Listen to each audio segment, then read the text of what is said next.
Okay, editing the keys themselves, just like doing the controllers really. Hold down, choose the preset that you're in or whatever, edit exit and choose a key. So I'll press this black key here and it says N11, meaning key number 11, and that's always counted from the first key working upwards, regardless of what octave you've got the keyboard set in. So 1, 2, 3, 4, 5, 6, 7, 8, 9, 10, 11, and the 11th key.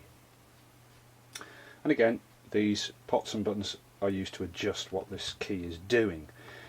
Alright, oops, damn it, I pressed that and I've set the MIDI output to through now, because in edit mode this key and that key are set the MIDI output to either out or through. So I'll have to go back out of edit, hang on. Right, edit, tap the key, right, we're editing that key. Okay, so these buttons and pots now are used to edit that key. And like with the controller, pressing the button shows me the current parameters. So it's set to NNT, which means it's sending out a note, and then this pot can be used to leave it on NNT or switch it to NCC, so it's sending out a controller, a continuous controller, instead of a note. Now if you leave it in note, your other parameters are the channel, the note number, and then this fourth button and pot, it says yell, back to front Y, which is actually velocity, vel. Now using that pot, that note number, which we can see here by pressing that, is note number 60 for this key. Using this one, I can either make it so that when I press that key it's sending out a fixed velocity, whatever I want it to be, exactly that velocity, or if I turn it all the way clockwise it shows this VEL, which means it's just velocity sensitive, sending out however hard you hit it. Alright, so it's set to velocity. What's this? That doesn't do anything. Oh yeah, this one switches from toggle off to toggle on. That just says res, I mean that's RES, whatever that means, I don't know, but that's all it shows. I've lost the... Behringer provides a reference sheet for all these parameters, which is not part of the manual. It's included on a separate A4 sheet, and of course I've lost it. And then when you download the PDF manual to try to get that sheet back, it's not included in the PDF manual either. But both manuals, whether the hard copy one that you get with the unit or the PDF download, both refer in the manual to the separate printed sheet. And once you've lost that printed sheet, you've entirely lost all your reference to what the parameters are. So I'm not quite sure what that means. And again, you've got the display function, whether or not it's going to show a display when you press the key. So I'll put it back to in note. Alright, and it's the same, you know, to save it as you did before, either temporarily by just pressing enter, or after that you hold down edit, exit again, and then press the store key and then enter, and you've permanently stored that edit. So keys can send out continuous controller data either, and they can be set to either, you know, once you've assigned the controller for that key, either you can give it a fixed value, you know, so say if it's set to 70 CC74, you can get it so that whenever you tap that key it will send out CC74 at a value of exactly 60 or 58 or 32 or 98, whatever you want. Or if you leave it in VEL, velocity, when I tap that key and it's set to send out CC74, say, every time I tap the key it'll send out CC74, but the harder I hit it, the higher the value of that CC controller will be, from lowest, meaning 0, 1, 2, 3 upwards, right up to hitting it hard, which is the highest amount. Yeah. The other thing you can do is you can reassign MIDI note numbers on the keyboard. Now that's very, very useful, especially if you're programming drums and things with your keyboard.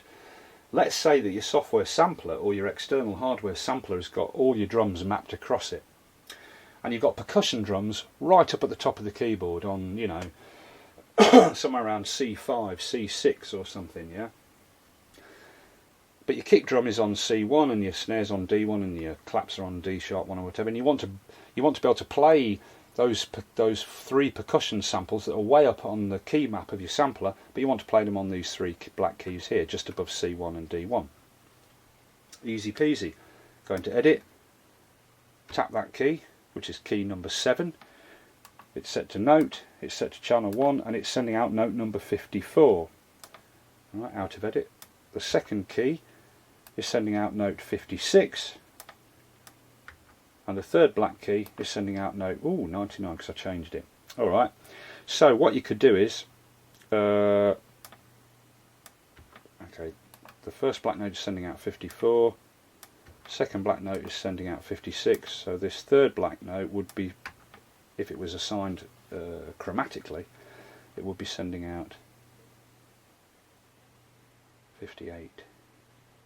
So that's how it would be. I'll just save that temporarily. Alright, so this is what it would be like. Actually, I'll save that permanently. Store, enter. Right, so in reality these three keys will be sending out, done another stupid thing, sorry, would be sending out note number 54,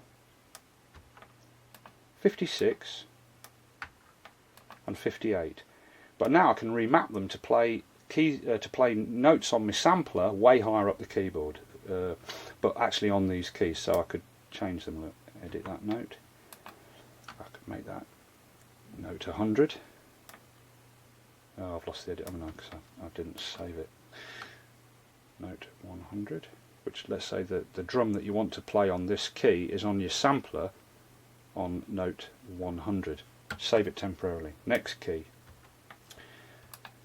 note 102, say, which is the next sample that I want to map to this key.